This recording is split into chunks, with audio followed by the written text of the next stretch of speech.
আসসালামু আলাইকুম dear Facebook friends, আপনারা সবাই কেমন আছেন? আশা করি আপনারা সবাই ভালো আছেন।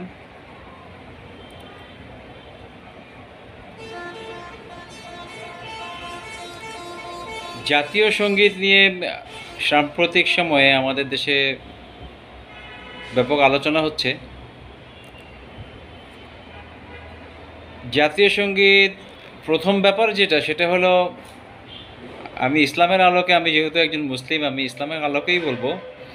প্রথমত জাতীয়তাবাদ। আমরা একটা রাষ্ট্র হিসাবে বসবাস করব যেখানে মুসলিমরা একটা নির্দিষ্ট সীমারেখার মধ্যে বসবাস করবে, সেটা ভিন্ন জিনিস। কিন্তু জাতীয়তাবাদের যে ধারণা যে আমি একটা বিশেষ ভাষাভাষী লোক, এই অঞ্চলের লোক যারা, এরা একটা বিশেষ অঞ্চলে বসবাস করবে, এই যে ধারণাটা, এটা ইসলামে এটাকে অনুমোদন করে না। এই ধরনের জাতীয়তাবাদকে ইসলামে নিষিদ্ধ করা হয়েছে। নিরুৎসাহিত নয়, শুধু নিষিদ্ধ করা হয়েছে। এমন না যে আমি বাংলা ভাষায় কথা বলি বলে আমি খুব ভালো জাতি, আর পার্শ্ববর্তী রাষ্ট্রের লোক অন্য কোনো ভাষায় কথা বলে, যেমন মায়ানমারের লোকরা বার্মিজ ভাষায় কথা বলে, অথবা সেখানে বহু ছোটোখাটো নৃতাত্ত্বিক জাতিগোষ্ঠী আছে। প্রত্যেকটা নৃতাত্ত্বিক জাতিগোষ্ঠীর ভাষাগত জাতিগোষ্ঠী, ধর্মীয় পরিচয়ের জাতিগোষ্ঠীর এভাবে যদি ভাগ হতে থাকে, পৃথিবী তো হাজার হাজার হাজার হাজার টুকরো হয়ে যাবে। যেইটা পৃথিবীতে যখনই আপনারা কোনো মূর্খ লোকের কাছে কোনো সমাধান চাইবেন, বাজে লোকের কাছে কোনো সমাধান চাইবেন, ধরা যাক আপনারা দুই ভাই, আপনারা দুইজন তিনজন চারজন ভাই আছেন, আপনাদের মধ্যে যখন কোনো ঝগড়াঝাটি হয়, আপনি যদি সমাজের কোনো বাজে, মূর্খ, নষ্ট মাথার কোনো সমাজের মোড়ল, কোনো সমাজের অধিপতির কাছে যান, যে কিনা বাজে মানসিকতা পোষণ করে, সে আপনাকে প্রথমেই একটা সমাধান দিয়ে দিবে, যাও তোমরা সব ভাই ভাগ ভাগ হয়ে যাও, আলাদা আলাদা হয়ে খাও, আলাদা আলাদা পাতিলে খাও, তাহলে সব সমাধান হয়ে যাবে। ব্যাপারটা সত্য নয়, কারণ তার কাছে কোনো সমাধান নেই। সে জানে না যে আপনাদের মধ্যে যদি ঝগড়াঝাটি হয়ে থাকে, আপনাদের মধ্যে কোনো বিষয়ে যদি মনোমালিন্য হয়ে থাকে, এটা সমাধান সে কী দিয়ে করবে, এই জ্ঞানটুকু তার নেই।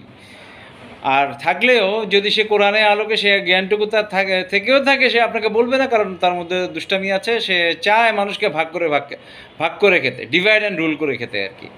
তো আপনাকে যদি ভাগ করে দিতে পারে, তাহলে আপনারা দুই চার ভাই আপনারা আলাদা আলাদা খেলেন, তাহলে আর মরলের বিরুদ্ধে আপনি কোনো সময় অন্যায়ের বিরুদ্ধে দাঁড়াতে পারবেন না। এইটা পৃথিবীর একটা সহজ পদ্ধতি, মানুষকে টুকরো টুকরো করে রাখা, অহেতুক মানুষকে ঝগড়াঝাটি ইস্যু রেইজ করে মানুষের মধ্যে বিভাজন সৃষ্টি করা। যত বেশি বিভাজন করা যায়, তত বেশি সমাজকে নিজের মতো করে শাসন করা যায়। তো এই জন্য আমি প্রথমত যেটা বলবো সেটা হলো, আমরা অবশ্যই বাংলা ভাষাভাষী, আমরা মুসলিম।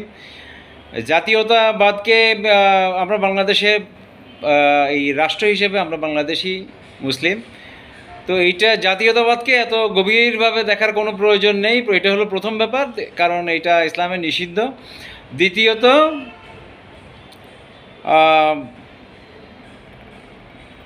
জাতীয় সঙ্গীতে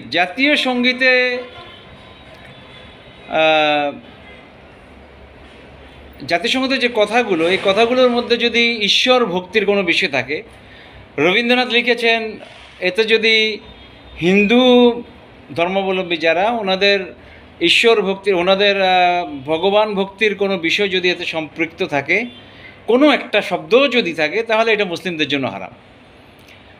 আর যেমন ধরেন ইন্ডিয়াতে যে জাতীয় সঙ্গীত আছে, সেটা মুসলিমদের ক্ষেত্রে বহু ক্ষেত্রে হারাম, তো সেটা মুসলিমরা পালন করতে পারবে না, এটা হারাম। আর বাংলাদেশের জাতীয় সঙ্গীতে যদি কোনো কিছু হারাম থাকে, সেটা আপনারা পর্যালোচনা করে দেখুন, এটাতে কি আছে, কিভাবে আছে, কীভাবে লেখা আছে, এটাকে বাংলা শব্দগুলোকে ভালোভাবে বিশ্লেষণ করুন। এর মধ্যে যদি তাদের ভগবান ভক্তির কোনো বিষয় থাকে, তাদের দেব মূর্তির ভক্তির কোনো বিষয় সম্পৃক্ত থাকে, তাহলে অবশ্যই এটা মুসলিমদের জন্য হারাম। সহজ হিসাব। আর এটার দ্বারা কোনো জাতীয় শক্তি কিংবা জাতীয় আহ, জাতীয় কোনো কোনো একটা জাতীয় সঙ্গীতের দ্বারা কোনো জাতীয় শক্তিও অর্জন হয় না। আমরা একটা রাষ্ট্র, বাংলাদেশ প্রায় বিগত 50 বছরে বাংলাদেশে কোনো প্রতিরক্ষা নীতি তৈরি হয়নি। বাংলাদেশ আজও জানে না বাংলাদেশের শত্রুকে। যে রাষ্ট্রের কোনো শত্রুকে সেটাই জানে না, সে রাষ্ট্রের প্রতিরক্ষা শক্তি আর প্রতিরক্ষা নীতি কী হবে।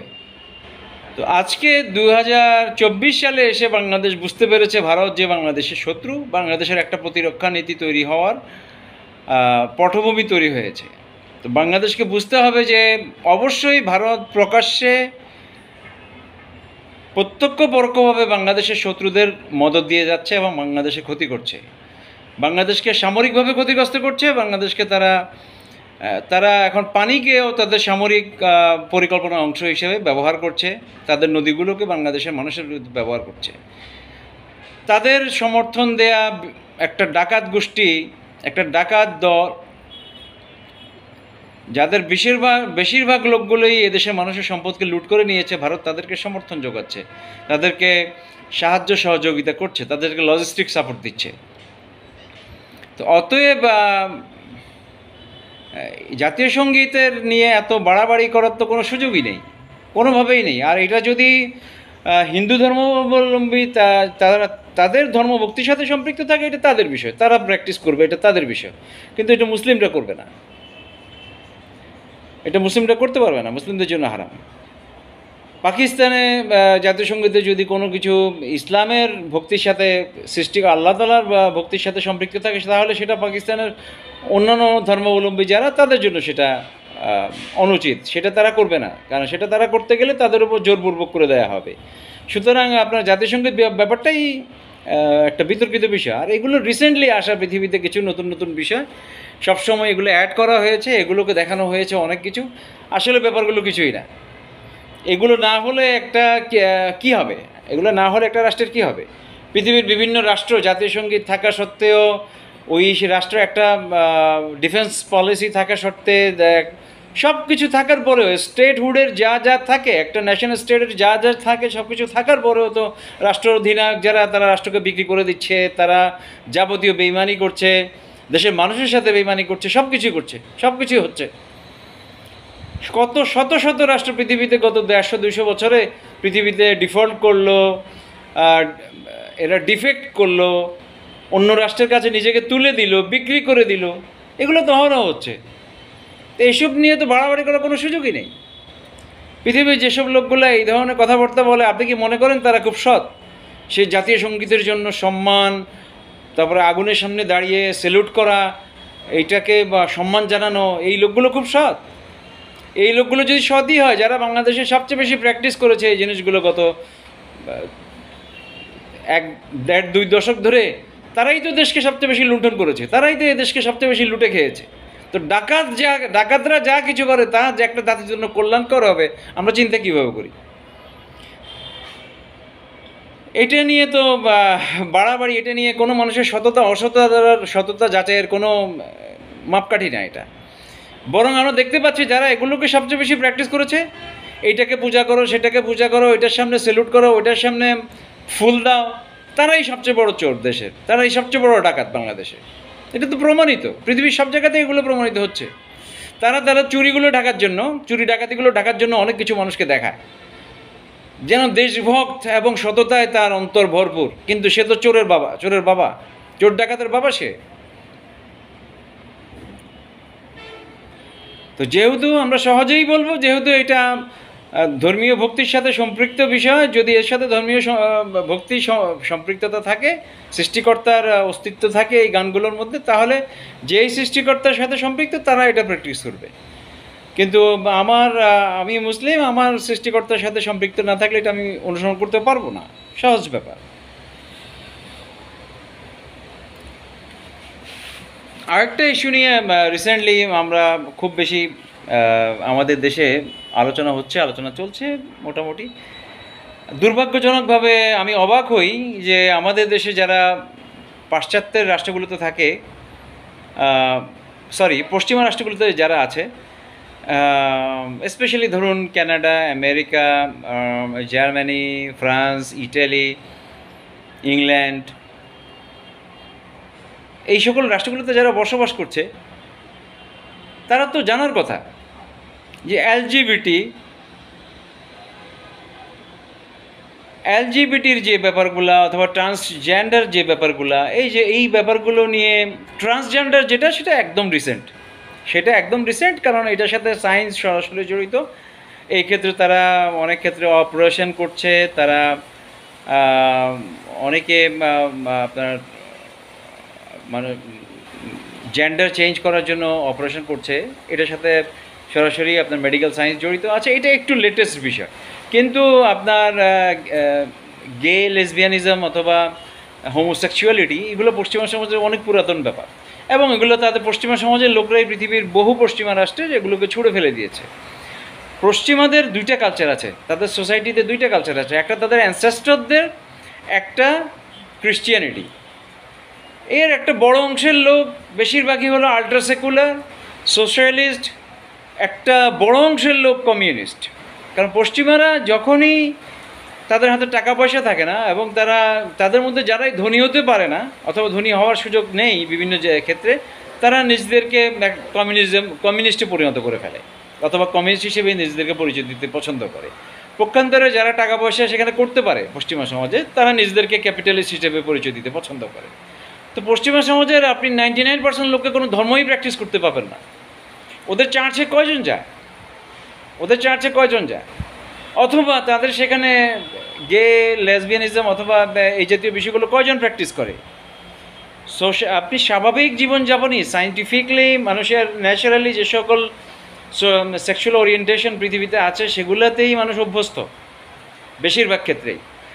একটা বিষয় সেখানে সবচেয়ে বেশি প্রবল, সেখানে অধিকাংশ বাচ্চাই তাদের লাইফে ফাদার ইস্যু, মাদার ইস্যু আছে, স্পেশালি ফাদার ইস্যু।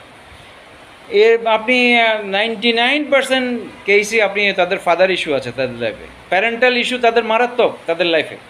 তাদের কিছুদিন পরপরই আমেরিকাতে তাদের ছাত্রগুলো, স্কুল স্টুডেন্টসগুলো গিয়ে একে অপরকে গুলি করে কেন? আপনারা কি এর রিজনগুলো জানেন? সেখানে আপনি যদি স্টাডি করে থাকেন, আপনি যদি সেখানে তাদের সোশ্যাল হিউম্যান রিসোর্সের উপরে যদি আপনি সোশ্যাল ওরিয়েন্টেশন তারপরে আপনার হিউম্যান রিসোর্স ডেভেলপমেন্টের বিভিন্ন যে সকল প্রজেক্টগুলো তাদের সেখানে থাকে, সেগুলো নিয়ে যদি আপনি কাজ করে থাকেন, আপনি জানতে পারবেন ওদের লাইফে সবচেয়ে বড় সমস্যা তাদের ফাদার ইস্যু, মাদার ইস্যু। এখন আমাদের রাষ্ট্রে, আমরা একটা মুসলিম অধ্যুষিত রাষ্ট্রে পশ্চিমারা এসব বিষয়গুলো ইন্ট্রোডিউস করার চেষ্টা করেছে বহুভাবে, কোনো কাজ হয় না। কারণ এখানে বাচ্চাদের 100% বাচ্চার তার বাবার পরিচয় আছে। তারা মুসলিম রাষ্ট্রগুলোতে কিছু কিছু জায়গায় তারা ব্রোথেল তারা এস্টাবলিশ করেছে। কিছু করাপ্ট রাষ্ট্রশাসক যারা, তাদেরকে দিয়ে তারা বিভিন্ন জায়গায় ব্রোথেল এস্টাবলিশ করেছে কিছু বাস্টার্ড পয়দা করার জন্য। কোথাও কিছু হয়েও থাকতে পারে যারা বাবার পরিচয় দেয় না। তবে আমি যতদূর জানি, আমাদের মুসলিম অধ্যুষিত অঞ্চলে কোথাও যদি ব্রোথেল থাকে প্রকাশ্যে, তাদেরও যে সন্তানগুলো তারা বলে যে বাবার পরিচয় আছে। আমাদের রাষ্ট্রে 100% লোকের বাবার পরিচয় থাকার পরে এখানে এলজিবিটি ইস্যুকে এই দেশে এস্টাবলিশ করতে পারবে না। তারা এই ইস্যুগুলো দিয়ে কিছু ছেলেপেলে চরিত্র নষ্ট করতে পারবে কিছুদিন। এখন পশ্চিমা ছেলেদের নেচার হলো কি, ওরা যখন নতুন কিছু একটা পায়, ওদের কোনো হারাম হালালের চিন্তা নেই। ওরা যেখানে যেখানে কিছু পায় সেখানে মুখ দেয়। এবং ফেমাস হওয়ার জন্য পশ্চিমা ছেলেবেলারা ডেসপারেট হয়ে থাকে ছোটোবেলা থেকেই। তো ওরা যখনই দেখে যে একটা নতুন ট্রেন্ড পৃথিবীতে আসছে, একটা পশ্চিমা ট্রেন্ড পৃথিবীতে আসছে, কি এই যে ট্রান্সজেন্ডার, আমি আমার নিজকে আমি ছেলে হয়ে মেয়ে পরিচয় দিব, মেয়ে হয়ে ছেলে পরিচয় দিব, প্রয়োজনে আমি কোনো অপারেশন দরকার হলে অপারেশন করবো, সার্জারি দরকার হলে আমি সার্জারি করবো। এই যে ট্রেন্ড, সেটা পশ্চিমা সমাজে কিছু ছেলেপেলের মধ্যে আছে, কিন্তু তারাও অল্প কিছুদের মধ্যে মোহ ভেঙে যায়, ড্রাগ অ্যাডিক্টেড হয়ে যায়, বিভিন্ন রকমের আপনার হোমিসাইডাল কেসে জড়িয়ে পড়ে, অ্যাডিক্টেড হয়ে পড়ে। একটা পর্যায়ে ওরা রিহ্যাবিলিটেশন সেন্টারগুলোতে তাদেরকে নিয়ে যেতে হয়, তাদেরকে জোর করে নিয়ে যেতে হয়, নিয়ে ভর্তি করে রাখে, নিজে জোর করে বন্ধ করে রাখে। আমেরিকাতে প্রায় 60 to 70 লাখ ইনমেটস আছে, এবং এই জাতীয় যাদেরকে কারেকশনাল সার্ভিস জোর করে বন্দি করে রাখতে হচ্ছে। তো এগুলো আমাদের রাষ্ট্রে পারবে না তো ভাই। যারা এগুলো নিয়ে খুব বেশি টেনশন ফিল করছেন, এটা কারণ হলো আপনি জানেন না যে মুসলিম সমাজ এবং অমুসলিম সোসাইটির পার্থক্যটা কোথায়। এটা আপনি আজও বোঝেন না। দুর্ভাগ্যজনকভাবে আপনারা অধিকাংশ লোক আপনারা বোঝেন না। আপনারা এটাই বোঝেন না যে মুসলিমরা যেখানে বসবাস করে সেটার কালচারটা কী, আর অমুসলিমরা যেখানে বসবাস করে সেটার কালচারটা কী। এটা আপনারা আজও বোঝেন না, পার্থক্যটা আপনারা বোঝেন না। আপনাদের কাছে সব কিছুই সমান মনে হয়। তো এই জন্য আমাদের দেশে পশ্চিমারা আসবে যাবে, ব্যবসা করবে, আমাদের সাথে বাণিজ্যিক সম্পর্ক থাকবে, এতে কোনো সমস্যা নেই। কিন্তু এলজিবিটি ইস্যুতে তারা আমাদের দেশে কিছু করতে পারবে না। তারা এগুলো নিয়ে কথা বলতে পারবে। এগুলো আমাদেরকে কী শেখাবে? এগুলো তো শেখার কী আছে? এগুলো তো কোনো অবস্থাতেই ন্যাচারাল কিছু না। এগুলো ইসলামের দৃষ্টিভঙ্গিতে কঠোরভাবে হারাম, কঠোরভাবে নিষিদ্ধ। এই বিষয়গুলো তারা আমাদের দেশে ইন্ট্রোডিউস কীভাবে করবে? আমাদের প্রাইভেট ইউনিভার্সিটিতে পড়ুয়া অনেক ছেলেপেলে যারা ধর্মকর্ম সম্পর্কে খুব একটা জ্ঞান রাখে না, স্পেশালি ইসলামের ব্যাপারে যাদের জ্ঞান অনেক কম, তারা এই বিষয়গুলো নিয়ে কিছুদিন একটু কৌতূহল থাকে। একটা পর্যায়ে তারাও বুঝে যায় যে এগুলোতে কিচ্ছু নেই, এগুলো শুধু আমার চরিত্র হরণ করা হচ্ছে, আমাকে সামাজিকভাবে বিচ্ছিন্ন করে ফেলা হচ্ছে। এগুলো দিয়ে মুসলিম অধ্যুষিত সমাজে কিছুই হবে না। একজন মানুষ একটা সমাজে যখন পুরুষের দাম থাকে, সম্মান থাকে, সে কেন নারী হতে হবে? একটা নারীর যখন সমান সম্মান থাকে, সে কেন পুরুষ হতে হবে? এই ট্রান্সজেন্ডার ইস্যু আমাদের রাষ্ট্রে খাওয়ার জিনিস না, এগুলো আমাদের রাষ্ট্রের খাদ্য না। যারা এসব আমাদের খাওয়াতে আসে, যারা বিক্রি করতে আসে, তাদেরকে বলো যে তুমি তোমার রাষ্ট্রে নিয়ে যাও, সেখানেও এসব খায় না। আপনি খ্রিস্টিয়ান সোসাইটিতে, পশ্চিমা রাষ্ট্রে যারা খ্রিস্টিয়ান, তারা তো কোনো অবস্থাতেই অ্যাকসেপ্ট করবে না। আচ্ছা, যারা অ্যানসেস্টর কালচার ফলো করে ওদের রুরাল এরিয়াগুলোতে, তারাও অ্যাকসেপ্ট করে না, তারা তো কোনো অবস্থাতেই করে না। আপনি রেড ইন্ডিয়ানদের মধ্যে যান আমেরিকাতে, ওদের ওখানে অ্যাপাচি যারা, ওদের রোড আইল্যান্ড রেড ওদের স্টেটে যান, টেক্সাসে যান, ওখানে রুরাল এরিয়াগুলোতে আপনি এসব নিয়ে কথাও বলতে পারবেন না। দে ডোন্ট অ্যাকসেপ্ট ইট।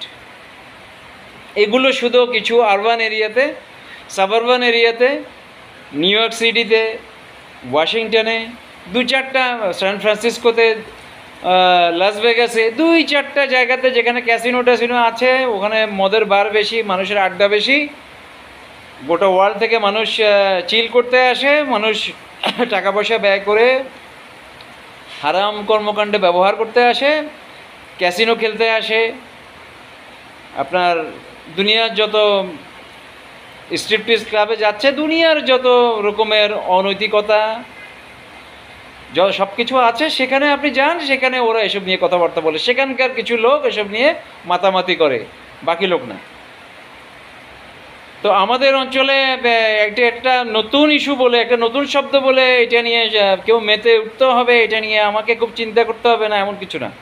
পশ্চিমারা আমাদের রাষ্ট্রে এসব, পশ্চিমাদের কোনো ভালো লোক, পশ্চিমাদেরও সোসাইটিতে সব লোকতে আপনি কোনো সাদা চামড়া এবং একটা কোটটায় বড় আমেরিকান দেখলেই মনে করবেন না সে আমেরিকাতে একটা লিডিং পর্যায়ে আছে, আমেরিকার কোনো লিডার সে।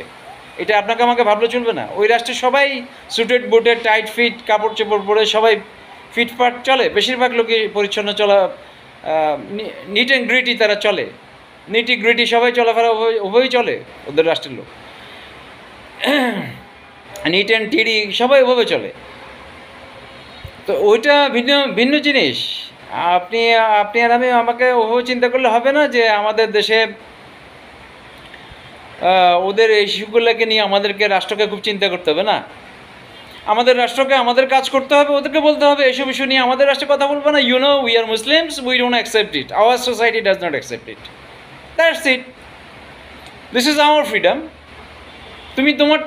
তুমি তোমার ইস্যুগুলো নিয়ে, তোমার এই জাতীয় সোশ্যাল ইস্যু নিয়ে তুমি আমেরিকাতে থাকো। আর আমেরিকাতেও এসব ইস্যু নিয়ে সবাই সব জায়গাতে নেই, অস্ট্রেলিয়াতেও নেই, আপনার জার্মানিতেও নেই। যে আছে সে আছে, সেটা খুব কম সংখ্যক লোক। যে সকল ছেলেপেলেগুলোর লাইফে ফাদার ইস্যু আছে, প্যারেন্টাল ইস্যু আছে, সিস্টার ইস্যু, ব্রাদার ইস্যু আছে, ওদের অনেক ইস্যু আছে, ওদের সোশ্যাল অনেক ইস্যু আছে, যেগুলো নিয়ে আলোচনা করলে রাতের পর রাত পার হয়ে যাবে। তো ওদের ওই ইস্যুতে ওদের মাথায় এই ধরনের সেক্সুয়াল চিন্তাভাবনা, বিকৃত চিন্তাভাবনা আসবে, সেটার অনেক কারণ আছে। তো সেটার জন্য ওই রাষ্ট্রের অনেক কারেকশনাল সার্ভিসও আছে। ওদের অনেক কাউন্সেলিং করতে হয় ওদের এই ছেলেপেলেগুলোকে কন্ট্রোলে রাখার জন্য। এরপরেও তো আপনি দেখবেন কিছুদিন পর পরই ওরা গিয়ে গুলি করে মানুষ মেরে ফেলছে, কারণ ওরা কোনো অবস্থাতেই সেট হতে পারে না যে আমার সোসাইটিতে আমি কোন জিনিসটাকে সেট দেখছি, কোন জিনিসটা আমার আমার নীতি নৈতিকতা, আমার যে হিউম্যান ইনক্লাইনেশন, আমার যে নফস, আমার ভিতর থেকে আমার আত্মা তো বলছে এটা করো না, আমার হার্ট বলছে এটা করো না, এইটা তোমাকে স্যুট করছে না, কিন্তু আমরা করছি।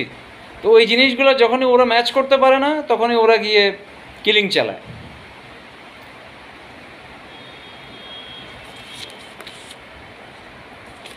আমাদের সাম্প্রতিক ঘটে যাওয়া যে বিদ্রোহ হয়, এতে আমাদের পুলিশ বাহিনী, র্যাব, আমাদের বিজিবির একটা বড় অংশ, এরা অনেকেই ডিমোটিভেটেড হয়ে আছে বিভিন্নভাবে, কারণ তাদেরকে ব্যাপক হত্যা করতে হয়েছে তাদের রাজনৈতিক নেতাদের আদেশে, তাদের পুলিশ কর্মকর্তাদের আদেশে তাদেরকে অনেক মানুষ হত্যা করে। তো এটার একটা ট্রমাও আছে।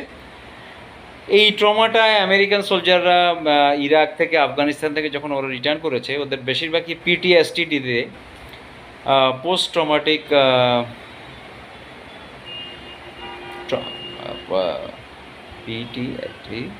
Post traumatic syndrome disorder. তো এইটাতে তারা সবচেয়ে বেশি পরিমাণ তারা সাফার করছে, কারণ সে বুঝতে পারে না সে কেন মানুষকে হত্যা করছে। সে শুধু একটা আদেশ পালন করার জন্য মানুষকে হত্যা করছে, তখন সে বুঝতে পারে না। এইটা একটা ট্রমাও থাকতে পারে। নীতি নৈতিকতার মানের বিষয় আছে। আমাদের ট্রাফিক পুলিশ অথবা পুলিশ এরা অনেকেই তারা যেহেতু একটা আলাদা একটা রেজিমের আন্ডারে ছিল, ওদের হুকুম পালন করছিল। সাম্প্রতিক আমাদের বাংলাদেশের বিপ্লবের পর যারা আছেন, যারা আমাদের ইয়াং জেনারেশন, আমাদের ছাত্র জনতা যারা আছেন, সবার দাবি হলো কোনো অবস্থাতেই রাষ্ট্রের মধ্যে কোনো দুর্নীতি চলবে না, দেশে ঘুষ দুর্নীতি চলবে না। তো এই ক্ষেত্রে যারা ঘুষে অভ্যস্ত আছে তারাও অনেকে অস্বস্তি বোধ করতে পারে। তবে এক্ষেত্রে আমি বলবো সবচেয়ে বড় ব্যাপারটা তাদের ট্রমা, এবং তারা আস্থা ফিরে পাচ্ছে না যে আমাদের সাথে হয়তো অন্যায় করা হবে, আমাদের স্বীকারোক্তি নেওয়া হবে, আমাদেরকে কঠোর শাস্তির অধীনে আনা হবে। যারা কঠোর অন্যায় করেছে তাদেরকে কঠোর শাস্তির অধীনে আনাটা স্বাভাবিক, এটা হতেই হবে। এরপরেও প্রত্যেকটা মৃত ব্যক্তির পরিবার এবং এই রাষ্ট্রে যাদের সবার উপরে তারা অন্যায় করেছে, অতএব তাদের ক্ষমা নয়, তাদের অপরাধকে কতটুকু, যেটা একান্তই তারা সরাসরি সম্পৃক্ত সেটা ছাড়া অন্যগুলোকে কতটুকু মাফ করা যায় সেটার জন্য বিবেচনা করা যেতে পারে। তবে সবচেয়ে বড় বিষয়, তাদেরকে আপনি রিমোটিভেট করতে হলে অবশ্যই প্রথমত তাদেরকে কোরআনের শিক্ষা দিন, তাদেরকে 6 মাস ওদেরকে রুটিন মেনটেন করে নামাজ এবং কোরআনের শিক্ষা দিন, নৈতিকতা শেখান, তাদেরকে তাদের পরিবার সম্পর্কে সচেতন করুন। পুলিশ, বিডিআর, আর্মি, র্যাবের যারা আছে, যে আপনাদের পরিবারকে আপনারা সম্মান করুন। আপনি যদি সৎ না হন আপনার সন্তান ভালো হবে না, আপনি যদি ভালো সন্তান না পান তাহলে আপনার জীবনে পুরো ইনকাম, পুরো কর্মজীবনটাই আপনার বৃথা। তো এই বিষয়গুলো ওনাদেরকে মোটিভেট করুন, এই জিনিসগুলো মোটিভেট করে এরপর ওনাদেরকে আস্তে আস্তে আবার রিডিপ্লয় করুন, এবং ওনাদের মধ্যে যারা বিভিন্নভাবে তথ্য দিয়েও উপকার করতে পারবে প্রশাসনিক কর্মকাণ্ডে, শাস্তি এবং বিচার কার্যে, তাদেরকে সেটাতে আত্মনিয়োগ করতে হবে, এবং তারা আগের চেয়ে অনেক ভালোভাবে রিটার্ন করতে পারে। যদি তারা দেশের এবং জাতির কল্যাণে তাদের বাকি জীবনটা পুরোপুরিভাবে তারা ডেডিকেট করে দেয়, তাহলে অবশ্যই তাদের ক্ষতিপূরণ সম্ভব। তাদের ক্যারিয়ারে যে ক্ষতি হয়েছে তারা ক্ষতিটা পূরণ করতে পারবে। তারা জাতির জন্য ঠিক ততটুকু জাতিকে তারা রিটার্ন করুক যতটুকু তারা জাতির কাছ থেকে নিয়েছে, তাহলে অবশ্যই এটা এর সমাধান সম্ভব, এবং তারা আবার রিডিপ্লয় হতে পারে, তারা আবার কাজে পরিপূর্ণভাবে মোটিভেটেড হয়ে কাজ শুরু করতে পারে। ট্রাফিক পুলিশ যারা আছে তারাও অবশ্যই তারা জাতির জন্য কঠোরভাবে এবং আগের চেয়ে আরও বহু বেশি গতিশীল হয়ে জাতির জন্য তারা অবদান রাখতে পারে।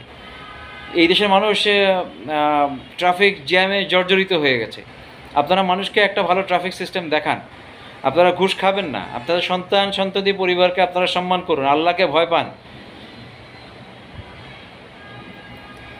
আর আমাদের পরিবহন সেক্টরের বিভিন্ন স্টেশনগুলোতে, পরিবহন স্টেশনগুলোতে প্রত্যেকটা ভালো মানের বাস, প্রত্যেক ডিস্ট্রিক্টে আসা যাওয়ার স্বাধীনতা থাকতে হবে। প্রত্যেক ডিস্ট্রিক্টে যেন যারা ঢুকতে পারে, প্রত্যেকটা ডিস্ট্রিক্টে যেন তারা তাদের যাত্রী সেবা দিতে পারে, প্রত্যেকটা সার্ভিস। এই ক্ষেত্রে কোনো প্রতিবন্ধকতা থাকতে পারবে না। বাস স্টেশনগুলো যেখানে আছে সেখানে পরিচ্ছন্নতার বিষয় আছে। মিউনিসিপ্যালিটি যদি সেখানে কিছু তাদের অধীনেই 200-500 কর্মীকে নিয়োগ দিয়ে দেয়, যারা সেখানে ডিসিপ্লিন মেনটেন করবে বাস স্টেশনগুলোতে, এবং পরিচ্ছন্নতার কাজগুলো, একটা যাত্রীকে বিভিন্ন ধরনের সহযোগিতা করা, এই কাজগুলো তারা এই মিউনিসিপ্যালিটির আন্ডারেই হলে সবচেয়ে ভালো হয়। এক্ষেত্রে মিউনিসিপ্যালিটি লোকাল যারা আছে তাদেরকে নিয়োগ দিবে, তাদেরকে নিয়োগ দিয়ে প্রয়োজনে তারা একটা বেসরকারি সংস্থা করে দিয়ে তাদেরকে একটা লাইসেন্সড অর্গানাইজেশন করে দিতে পারে এই স্টেশনগুলো পরিচালনা করার জন্য। অন্যথায় আপনার বহু রাজনৈতিক দল অথবা অন্য কোনো পরিচয়ে যদি একটা ইনডিসিপ্লিন চাঁদাবাজির সিস্টেম তৈরি হয়ে যায় তাহলে সমস্যা আছে। এতে করে কিছুদিন পর পরই তারা মারামারি করবে, এবং এইটার কোনো লিমিট থাকবে না, এবং তারা মানুষকে জিম্মি করে ফেলবে, সিন্ডিকেট করে ফেলবে, তারা গ্রুপ করে ফেলে মানুষের স্বাধীনতাকে। সেখানে বাসের মালিক যারা, শ্রমিক যারা, যাত্রী যারা, সবার স্বাভাবিক চলাচলকে তারা বাধাগ্রস্ত করবে, সিন্ডিকেট করে ফেলে। এইটা করতে দেওয়া যাবে না। প্রশাসন এবং লোকাল মিউনিসিপ্যালিটি যারা, তারাই পুরো দায়িত্বটুকু নিতে হবে। তারা সিন্ডিকেট করলে চলবে না। এসে বাস মালিককেও স্বাধীন করে দিতে হবে, শ্রমিককেও স্বাধীন করে দিতে হবে, যাত্রীদেরকেও স্বাধীন করে রাখতে হবে। এক্ষেত্রে মেনটেন্যান্সের জন্য তারা যদি বাড়তি কোনো বাস থেকে কোনো একজন যাত্রীর কাছ থেকে তারা যদি 5 টাকা 10 টাকা নেয়, যেটা খুবই সহনশীল, এটা যদি নেয় এতে সমস্যার কিছু নেই, যেটা খুবই সহনশীল মাত্রায়। কোনো অবস্থাতেই একটা ব্যক্তি এত কষ্ট পেতে পারবে না। এরপরও বলবো, যদি সম্ভব রাষ্ট্রই পুরোটা সেখানে বিনিয়োগ করুক দেশের মানুষের কল্যাণের জন্য। কিন্তু কিছু লোককে সেখানে, স্থানীয় লোক যারা মেনটেন্যান্সের জন্য, এটা শুধুমাত্র প্রশাসনিক লোক দ্বারা সম্ভব হয় না। পুলিশ গিয়ে এসব কাজ করতে পারবে না, ট্রাফিক পুলিশ এসব করতে পারবে না। লোকাল কিছু স্বেচ্ছাসেবক লাগে, কিছু ভলান্টিয়ার্স লাগে, যারা পরিষ্কার পরিচ্ছন্নতা মেনটেন করবে, যাত্রীদের পথ দেখানো, যাত্রীদের উঠানো নামানো, বাসগুলোকে, আপনার পরিবহনগুলোকে, ট্রাকগুলোকে মেনটেন করা, এটার জন্য কিছু লোকের দরকার আছে। তো সেটা মিউনিসিপ্যালিটির আন্ডারেই তারা একটা অর্গানাইজেশন করে দিক, তাদেরকে বিশেষ ড্রেস দিয়ে দিক, পরিষ্কার পরিচ্ছন্ন থাকতে বলুক, তাদেরকে কিছু ডিসিপ্লিনারি কিছু পদ্ধতি তাদেরকে শিখিয়ে দিক, তাহলেই হলো। আমাদের বন্যাতে যে সকল ডোনেশন কালেকশন হয়েছে দেশব্যাপী, সরকারি বেসরকারিভাবে, আমাদের অনেক ভাই, অনেকে যারা খামারি, যারা মৎস্য খামারি, ডেইরি ফার্মিং যারা করছে, অথবা পোলট্রি ফার্মিং যারা করছে, তারা ব্যাপকভাবে ক্ষতিগ্রস্ত হয়েছে। আমাদের এই সকল অনুদানগুলো থেকে যদি সুযোগ থাকে, যাকে যতটুকু সম্ভব অনুদান দিয়ে দেওয়া উচিত। এরপরও আমাদের গভর্নমেন্টের পক্ষ থেকে ফি সাবিলিল্লাহ, আল্লাহর জন্য এই লোকগুলোকে সাহায্য করে দেওয়া উচিত। না হলে মানুষের এই কাজগুলো, যারা ক্ষতিগ্রস্ত হয়ে গেছেন তাদের কাজগুলো তারা আবার পুনরুদ্ধার করতে পারবেন না, আবার নতুনভাবে স্টার্ট করতে পারবেন না। তো এই বিষয়গুলোতে আমাদের যারা ছাত্র ভাইগণ আছেন, আমাদের প্রশাসনিক কর্মকর্তা আছেন, যারা আমাদের উপদেষ্টাগণ আছেন, ওনারা যথেষ্ট সক্রিয় হবেন এবং আমাদের আগামী দিনে আমাদের চলার পথে সহায়ক যাবতীয় সিদ্ধান্ত গ্রহণ করবেন। ধন্যবাদ ভাই, ইনশাআল্লাহ আবার দেখা হবে। আসসালামু আলাইকুম।